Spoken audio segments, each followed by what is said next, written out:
نحمده ونصلي ونسلم على رسوله الكريم اما بعد فاعوذ بالله من الشيطان الرجيم بسم الله الرحمن الرحيم ان الله وملائكته يصلون على النبي يا ايها الذين امنوا صلوا عليه وسلموا تسليما اللهم صل على سيدنا مولانا محمد وبارك وسلم وصل عليه الصلاۃ والسلام علیکہ یا سیدی یا رسول اللہ، الصلاۃ والسلام علیکہ یا سیدی یا حبیب اللہ۔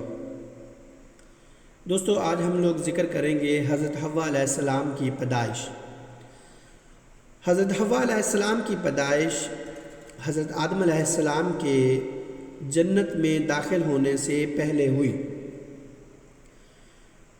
کیونکہ اللہ تبارک و تعالیٰ اپنے کلام پاک میں ارشاد فرماتے ہیں کہ اے آدم، تو اور تیری بیوی جنت میں ٹھہرو اور خوب کھاؤ۔ البتہ حضرت ابن عباس رضی اللہ تعالی عنہ اور حضرت ابن مسعود رضی اللہ تعالی عنہ اور دوسرے کئی صحابہ کرام سے نقل ہے کہ ابلیس کو جنت سے نکال کر حضرت آدم علیہ السلام کو وہاں آباد کیا گیا، تو حضرت آدم علیہ السلام وہاں اکیلے رہتے تھے اور اجنبیت محسوس کرتے تھے، کیونکہ ان کی بیوی ان کے پاس نہ تھی۔ ایک دن جب حضرت آدم علیہ السلام سو کر اٹھے تو دیکھتے ہیں کہ ایک عورت ان کے پاس بیٹھی ہے۔ اللہ تبارک و تعالیٰ نے اسے حضرت آدم علیہ السلام کی پسلی سے پیدا کیا تھا۔ حضرت آدم علیہ السلام نے پوچھا کہ تو کون ہے؟ تو اس نے کہا کہ میں عورت ہوں۔ تو پوچھا کہ تجھے کس لیے پیدا کیا گیا؟ اما حوا علیہ السلام نے فرمایا تاکہ میں تمہارے ساتھ رہ سکوں۔ فرشتوں نے حضرت آدم علیہ السلام کے علم کا جائزہ لینے کے لیے ان سے پوچھا کہ آدم، اس کا نام کیا ہے؟ تو حضرت آدم علیہ السلام نے فرمایا کہ اس کا نام حوا ہے۔ فرشتوں نے کہا کہ اس کا نام حوا کیوں ہے؟ تو آدم علیہ السلام نے فرمایا اس کو حوا اس لیے کہتے ہیں کہ یہ زندہ سے پیدا کی گئی۔ حضرت ابن عباس رضی اللہ تعالی عنہ سے ذکر کیا ہے کہ حوا حضرت آدم علیہ السلام کی بائیں کی طرف کی چھوٹی پسلی سے پیدا ہوئی، جبکہ حضرت آدم علیہ السلام سو رہے تھے۔ پھر اس پسلی کی جگہ کو گوشت سے پر کیا گیا، اور یہ بات اللہ تبارک و تعالیٰ نے اپنے کلام پاک میں اس طرح ارشاد فرمائی، یا ایھا الناس اتقوا ربکم الذی خلقکم من نفس واحدۃ وخلقها منها زوجها وبث منهما رجالا کثیرا ونساء واتقوا اللہ الذی تساءلون به والارحام ان اللہ کان علیکم رقیبا۔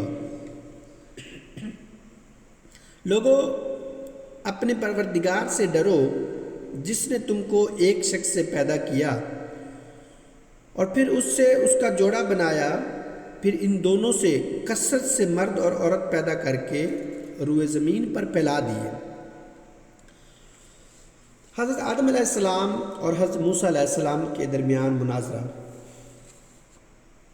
حضرت عمر بن خطاب رضی اللہ تعالی عنہ نبی کریم صلی اللہ علیہ وآلہ وسلم سے بیان کرتے ہیں کہ نبی کریم صلی اللہ علیہ وآلہ وسلم نے فرمایا کہ موسیٰ علیہ السلام نے اللہ کی بارگاہ میں عرض کیا کہ یا اللہ، کیا تو میری ملاقات حضرت آدم علیہ السلام سے کروا سکتے ہیں جس نے ہمیں اور اپنے آپ کو جنت سے نکال دیا؟ اللہ تبارک و تعالیٰ نے حضرت آدم علیہ السلام کی ملاقات حضرت موسیٰ علیہ السلام سے کرائی۔ حضرت موسیٰ علیہ السلام نے کہا کہ اے آدم، تو وہی ہے نا جس کے اندر اللہ تبارک و تعالیٰ نے اپنی بنائی ہوئی روح پھونکی اور پھر فرشتوں سے سجدہ کروایا اور پھر تمام چیزوں کے نام بتا دیے؟ تو حضرت آدم علیہ السلام نے کہا کہ ہاں۔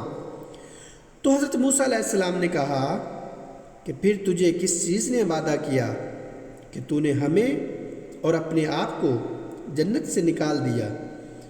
تو آدم علیہ السلام نے کہا کہ تو کون ہے؟ تو حضرت موسیٰ علیہ السلام نے کہا کہ میرا نام موسیٰ ہے۔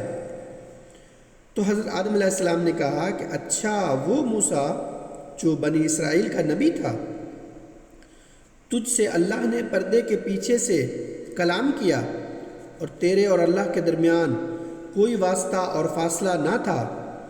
تو حضرت موسیٰ علیہ السلام نے کہا کہ ہاں۔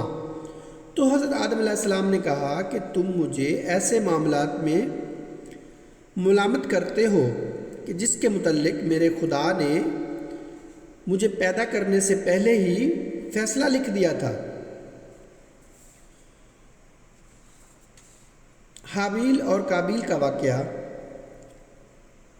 اللہ تبارک و تعالیٰ نے کلام پاک میں ارشاد فرمایا کہ اے محمد صلی اللہ علیہ وآلہ وسلم، ان کو آدم کے 2 بیٹوں حابیل اور قابیل کے حالات جو بالکل سچے ہیں پڑھ کر سنا دو۔ جب ان دونوں نے خدا کے ہاں قربانی کی پیش کی تو ایک کی قبول ہو گئی اور دوسرے کی قبول نہ ہوئی۔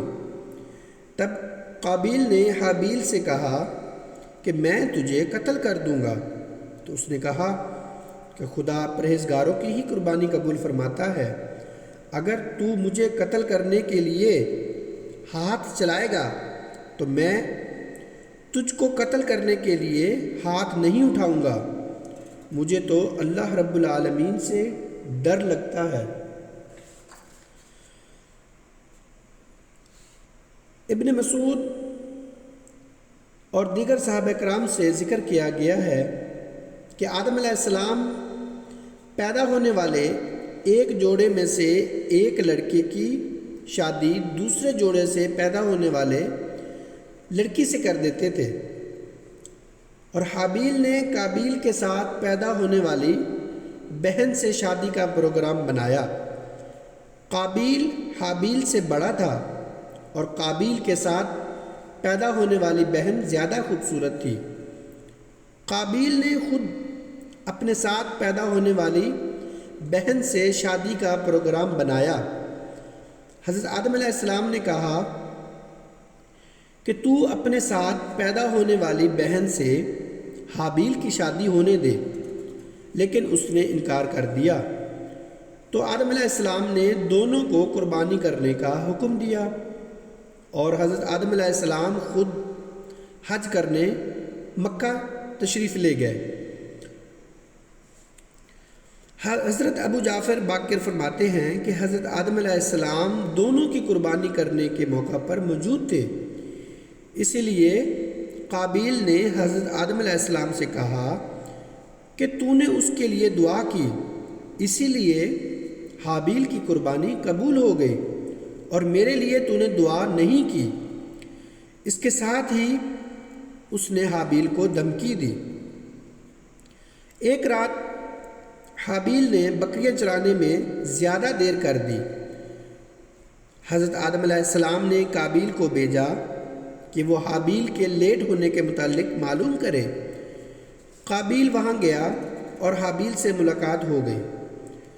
قابیل نے کہا کہ تیری قربانی تو قبول ہو گئی اور میری قربانی قبول نہیں ہوئی۔ حابیل نے کہا کہ اللہ تعالیٰ پرہیزگاروں سے قربانی قبول کرتا ہے۔ قابیل کو غصہ آیا، اس نے تیز دار لوہے سے حابیل کو قتل کر دیا، اور یہ بھی کہا گیا ہے کہ اس نے حابیل کے سر پر پتھر مار کر اس کا سر کچل دیا جبکہ وہ سویا ہوا تھا۔ وما علینا الا البلاغ المبین۔